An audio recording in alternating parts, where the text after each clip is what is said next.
Europe 1, le club de l'été. Anissa Haddadi. Le club de l'été de Sylvie Tellier jusqu'à 11h sur Europe 1 avec Clément Lanoux, Julien Pichenet, Héloïse Goua, toute l'équipe présente. Et là, en pleine forme, en ce 27 juillet, merci d'être avec nous en ce plein cœur de l'été, Sylvie Tellier. Je passe un super moment. Les vacances, c'est pas encore pour vous. Alors, je fais partie de ces parents qui sont un peu en vacances en juillet parce qu'on met nos enfants un peu chez nos parents. Donc, on a quelques soirées, tout ça. Et non, j'ai triché. Je l'ai retrouvé le week-end, justement, en Vendée, au Sable d'Olonne. Mais le départ des vacances en famille, c'est demain. Et c'est quoi le programme cet été ? Alors, cet été, nous partons faire une croisière, en fait, en Europe. Avec les enfants, en famille. Parce que je trouvais que c'était bien d'essayer d'avoir un petit peu de culture, de visite avec les enfants. Et j'avoue que 3 enfants, le principe de la croisière que j'inaugure, je n'ai jamais fait en famille. Le fait de ne pas faire des valises à chaque fois, de passer par l'aéroport et de se retrouver tous les matins dans une ville différente et de pouvoir faire des choses, j'ai hâte de tester. On fait pas à manger. On fait pas à manger. On fait pas les parce qu'on on est tranquille. On parle pas assez en fait. Ouais. Ça. On pense que l'été on est vraiment en vacances. Mais quand vous vous retrouvez avec votre famille de 5, vous êtes obligé de faire à manger. De toutes les 30 secondes dire on mange quoi ?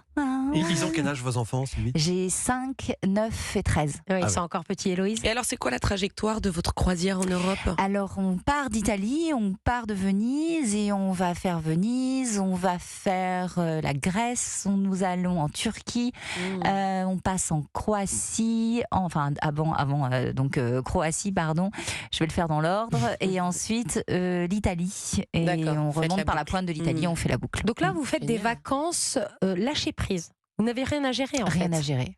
Pour moi, c'est ça les vraies vacances. Vous vous réveillez le matin, vous êtes dans une nouvelle ville et vous visitez. Et pas de cuisine et pas de rien. Et là, je vais attaquer les valises et j'ai prévenu tout le monde. Alors, on va faire simple. Chacun part avec sa petite valise, donc avec ses petites affaires. Je prends des shorts de la même couleur et tout. Pas d'angoisse. Enfin, il faut juste 2 shorts et un maillot de bain. Voilà, c'est normalement, c'est le tranquille. programme. Si vous aviez une recommandation à faire aux auditeurs d'Europe 1, un endroit vraiment que vous adorez et qu'il faut découvrir. Ça dépend. Est-ce que c'est en famille ou est-ce que c'est en couple ? Alors, disons en famille, tiens. En famille, je trouve, on a beaucoup parlé de Vendée, donc, mais oui, parce que la Vendée, je crois que c'est le département où il y a le plus de pistes cyclables. Moi, j'adore faire du vélo, donc on peut faire les enfants, on peut les mettre dans un vélo cargo, on peut aller courir. Il y a plein d'activités à faire avec nos enfants qui sont pas automatiquement très onéreuse. J'aime beaucoup aussi tout ce qui est château de la Loire. Parce qu'on parle beaucoup du sud de la France, mais là on voit à quel point il fait chaud.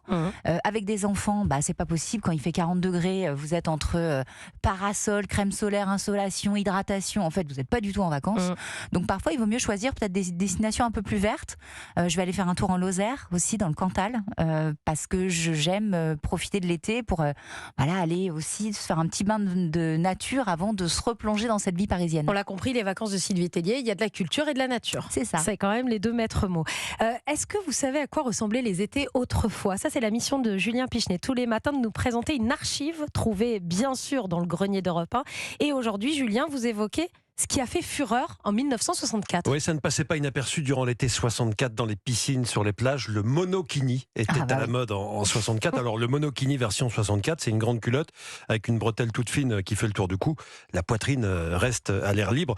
L'inventeur de ce vêtement est un styliste américain qui voulait concevoir un vêtement pour les femmes modernes et sexuellement libérées. Je reprends ses propos. En effet, il vaut mieux pas être timide, ce qui n'est pas le cas de cette mannequin croisée par la rédaction d'Europe 1 dans une piscine parisienne en juin 64. J'ai vu un attroupement, c'est à cause de votre costume de bain. Alors le maillot de bain, c'est seulement le bas. La nouvelle mode, c'est simplement d'avoir un maillot en bas. Je ne sais pas si c'est la nouvelle mode, mais peut-être ça va venir dans quelques années. Si vous allez au bord de la mer, vous porterez ce maillot sur les plages ? Si c'est privé, oui, parce que sinon c'est un peu gênant avec les gens qui regardent. Ouais, en 64, le monokini est peut-être un petit peu trop moderne. Tout le monde n'est pas forcément vraiment prêt, si on en juge par ce micro-trottoir réalisé le 27 juin 1964 par les journalistes d'Europe 1. Écoutez. C'est une mode qui va être difficile à porter. J'ai eu l'occasion de vivre dans certains pays où les femmes ont les seins nus aussi. On n'y trouve rien d'extraordinaire. Vous avez une opinion, monsieur, sur cette nouvelle mode ? Je ne suis pas contre, à la condition que ça ne touche pas ni ma mère, ni ma femme, ni ma fille, ni mes sœurs. Et vous, madame? Je trouve ça parfait, monsieur, pour la jeunesse. Mais ça va rendre les personnes âgées très jalouses. Parce que pour ce maillot de bain, il faut avoir vraiment des beaux seins. Ben oui, voilà, madame. Ah là là. Alors, pas sa mère, pas ses sœurs, pas ses cousines, enfin Pas pas ses sa membres. fille. Ça, Voilà, c'est pas sa fabuleux. Ouais. fille. Seulement Ouais. chez les autres, le Oui. monokini. Exactement. Merci beaucoup, Ça avait Julien. fait beaucoup parler à l'époque. Merci pour ces souvenirs signés Europe 1 grâce vraiment aux archives d'Europe 1 et ce, Il y a tout ce dans les grenier archives. depuis 1955 Il y a quand tout. même. Il y a toute la Tout ce vie. qui s'est passé en France et à l'étranger s'est passé sur Europe 1. Sylvie, on va vous proposer de faire des grands choix de l'été. D'accord. 2 propositions, à chaque fois il ne faut en choisir qu'une. Paris ou les Sables d'Olonne? Ah, je peux pas choisir entre les deux, c'est hyper difficile. À Paris quand même. Mer ou montagne?